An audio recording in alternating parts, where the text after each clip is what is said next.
Бұл негізінде туысқандық деген нәрсе шынында Құранда да өсиет етілген, туысқаннан қол үзгеннен Алланың жәрдемі үзіледі деп айтқан. Соның үшін туысқанмен араласу бұл біздің жаңа құндылықтарымыздың бірі дедік қой. Туысқан деген қалай деп түсінеміз? Туысқан деген біздің ар ғой, арымыз болып есептеледі. Ар намысымыз деп жатырмыз ғой. Сол ар намысымыздың ішіне туысқан кіреді. Біз тек қана мына өзіміздің ұятты жағдайымызды есептеуіміз мүмкін, ар намыс деген. Жоқ, бұл ардың ісі деп есептелген. Ата-анаң, отбасың, туысқандарың бұлар ардың ісі болып есептеледі. Бұны тастамайды. Бұрынғы қазақтар өзі білген бізде. Ана жерде бір рулас бір адамның өзі қайыр сұрап жүрген болса, мына кісіге айтатын болған, анауың не?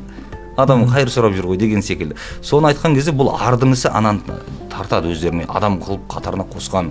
Соның үшін бізде мына жетімін жылатпаған, жесірін тастамаған деген нәрсенің бәрі осыдан туындаған. Бұл ардың ісі. Өздерінен болған баласы, жесір қалған келін, оның бәрі көшеде қаңғырып қалмаған. Бұның бәрін өз қамқорлықтарына алған, бұл ардың ісі болып есептелген. Ертең бұларға қарабет болып, ұятты іс болып қайтатындығын білген. Ал енді сол нәрселеріміз қазір сынында қолдырап бара жатыр. Бұл қолдырауының ең үлкен себебі де мына біз өзге пікірлерге, батыс Европадан келіп жатқан діні бөлек, тілі бөлек адамдардың мәдениеті бізге кірген сайын осы нәрселер бізге әсер етіп жатқанын көреміз.